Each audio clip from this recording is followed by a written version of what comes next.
How's it going, everyone? I'm on the MLB. I haven't really posted an MLB video in quite some bit, so I did kind of want to go over what I've been doing and what you guys probably should be doing if you're new to the game, how you might be able to get better at certain things, how you can upgrade your team.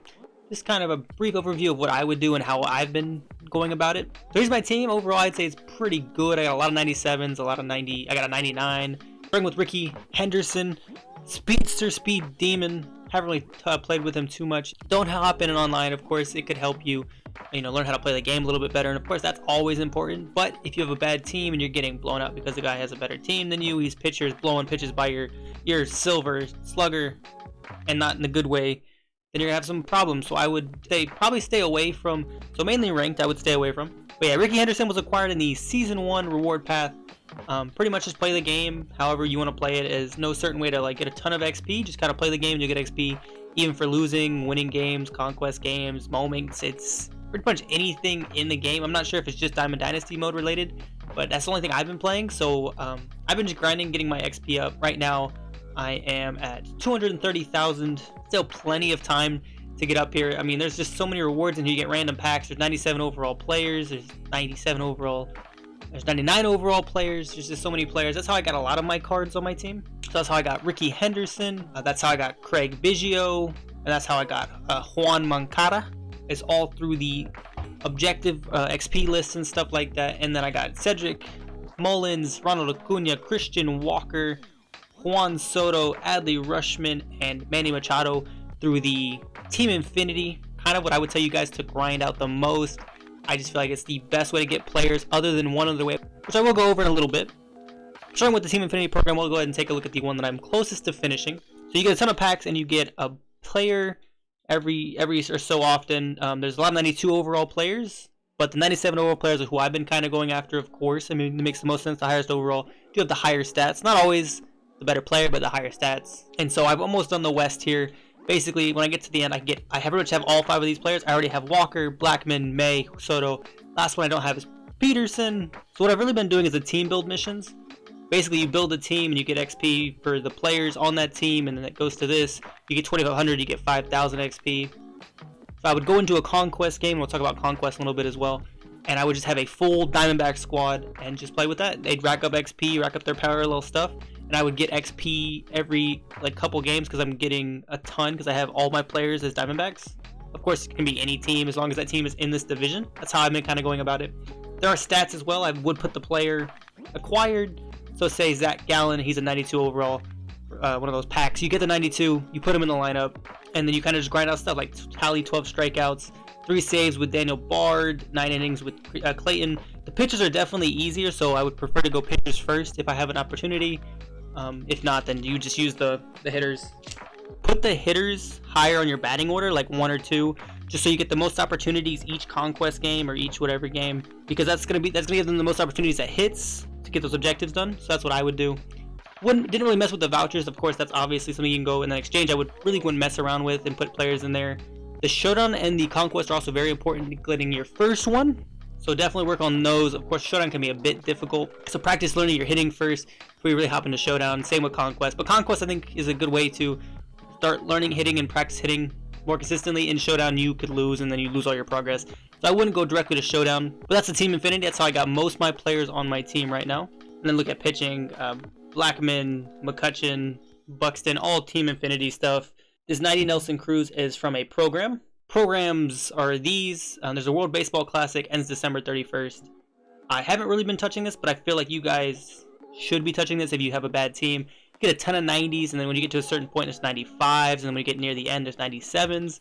Great way to level up your team, absolutely. There's a current event that's going to expire soon. Basically, every win you get in that event, you get 2, but like I said, I probably wouldn't touch that stuff right away just because your team might not be too good. There's also missions, so you get a 90 overall, you put them in your lineup. But to really get the best out of it, I'd say play these moments. There's a lot of them. There's so many of them. There's first round, quarterfinals, semifinals, championship. There's a showdown and a conquest. I haven't even completed the showdown myself, but there's a lot of moments which I would play off the bat because, again, they're not super hard. You can restart them real quick. Put on a movie on the side if you can. It's just grind through these one night, and you'll probably be pretty high on this. At least you'll get a couple 90 overalls, and then you can really start playing other game modes with a little bit better of a team. There's also this Justin Verlander one, which I would say complete, but I'd probably wait as well because he's not super important. I don't believe this thing expires. So I'd kind of just let that sit there and maybe do that later when you have a good grasp on the game. And then this is a weekly Wonders 2. Basically, this resets every week. And you get a Diamond Duos pack. It's not guaranteed 99. It guarantees, I think, a silver or better. So just heads up on that. There's a few moments in this and then a few missions. I would do this every week just because it is free packs. Can't complain about free packs, and maybe you pull 99 and then makes you a lot of stubs. But I would go ahead and play the moments on the World Baseball Classic or whatever it's called. I feel like that's a good way to go about building your team, and that without really having to touch Conquest or any of the other stuff, because it can get a little difficult. A lot of my pitchers I did earn the same way, either Team Affinity or the XP ladder, or doing that thing. However, this Yu Darvish I did pull. I did get really lucky and pulled him. I'm probably gonna sell him to work on collections. Is one thing that I always love to do every year. Bullpen, again, same stuff. Pretty much all got from Team Infinity, or these two were pulled, or whatever the case for these guys. And like I said, I do work on collections. This is where I'm at on collections. I really wouldn't focus on collections if you're new to the game. I'd probably wait until you've got a really good understanding. It's pretty much just spending a lot of stubs on players you probably won't even use. I'm pretty much doing it to get the Sammy Sosa, the Mark McGwire, and the Derek Jeter, because I do get this done every single year. It's something I personally enjoy doing. It does take a lot of stubs and it does take a lot of time. Like I said, I would not touch on this because if anything, I'm probably losing stubs. I don't think these players are really worth the amount of stubs I'm really paying. But basically, you get every single card from a team, and they'll give you this other card, and you put that card into another set of collections, and then you put that card into another set of collections, and it just keeps adding up until you get the Derek Jeter. It's a lot of stubs that I'm sure you guys probably don't have. This is 40,000 just to earn this card. That won't even be on my field. None of these cards will be on my field, so it's really hard to justify doing so. But that's kind of what I've been working on. I'm trying to get the West done so I can get Fernando, and then slowly work my way to getting Sammy, and then Derek Jeter, of course. But again, stay away from that. Really, I really wouldn't touch many of these. And then Conquest, I have completed every single Conquest except for the new one that just dropped today, which is the Smooth Jazz Chisholm. Not very hard, just gets you a few packs. Nothing super great in here, but I'm sure there are secret packs that also are scattered around here. So I guess be on the lookout at that. But I would definitely play these. Start with the batter up one, start with the easy ones. Basically, you have a stronghold, you gotta protect, but also you gotta dominate the entire thing. So you would just go ahead and move up. You gotta reinforce, so you reinforce stuff. You can move stuff from other areas if you've reinforced too heavy in areas you don't need to, and then you just attack until you own the entire board. And that's pretty much it. I mean, you do have to play other territories sometimes. You'll have to battle or so, and then you actually have to play a game on those. You can't just sit here and do what I'm doing and just moving on to the next area. So for those, I would put a ton of fans on the little circle you're about to attack with, because that makes you can make the games a little easier by going on smaller difficulties. I would try to get to the point where you're only playing rookie. I've heard people say that you should play on all pro, and though yes, that would help for your online play. If you want to get them done quicker, I would say rookie. Easier to also get XP done and all that other stuff. So you can play on all pro, but I would play on rookie just to kind of smooth sail through it, not have to be too angry or too stressed over winning that game. And then as far as online play, I wouldn't play ranked like I said, though there are good rewards. Battle Royale also pretty good, but it can be a little stressful. But you can play with some players you probably won't play with if you are new to the game and don't have money to spend. Something I would touch on if you want to play some online play is the new events. There's events every week or so, every couple weeks or so, and it has a rule. It's only a 3-inning game. It is on All-Star, of course, but not everybody's gonna have the greatest team. Some people will, don't get me wrong, but there are some decent rewards in this. 25 wins, which is a lot, don't get me wrong, but you can get a 97 overall Mookie Betts for playing online if you are more of an online focused player. So that would be the only game that I would play online if I were you. So I would say focus more on the conquests, focus on the programs, to really build your team up. And then as far as trying to practice hitting, I would go over to custom practice, play with whatever team you want, choose whatever field you want, switch it to where you're batting. Have, I guess, whoever you want to hit with. It doesn't really matter. You could do whoever.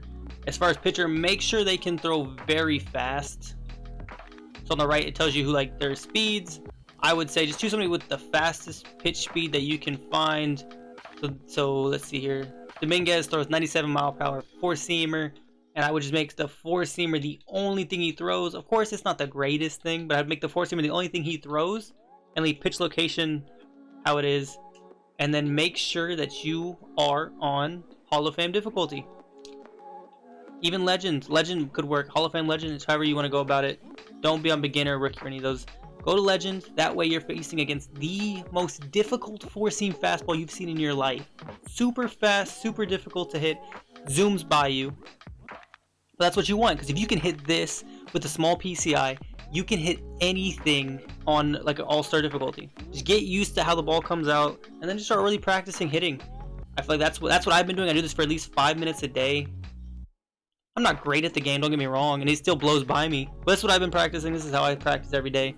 I'd be focusing on those conquests, I'd be focusing on those moments, and then if you want to play some of the online play, definitely play some of the events. I cannot get a hit. I really want to get a hit. This is crazy. Definitely expect a gameplay. I'll probably try to do the National Conquest players because it was a very long conquest. So I want to see how some of those players play. They're not high overalls by any means, but I do kind of want to see, was it worth it? Was it worth the, I think, 5 hours, 6 hours it took me? So expect to see more MLB content. There will still be Madden content, absolutely. But it'll probably slow down as we hop over the MLB season. Boom! There we go. Man, I'm not gonna lie to you. That took me a minute. Is it going foul? No, I went home. We're home. We're good. I will keep my tradition of opening a pack to end the video. I would say don't open packs. Don't buy packs in this. I mean, opening packs, nothing wrong with opening packs, but these packs are not good. They're just not. You might pull a diamond every 100. You might pull gold every like 50. I just wouldn't open these. Is there a chance that you could pull something good? Sure, but I wouldn't spend stubs on it. You get plenty of these for free by playing different game modes and different things. So don't buy packs. You can definitely open them and hopefully you get lucky when you get free ones, but don't spend stubs to get them. Here we go.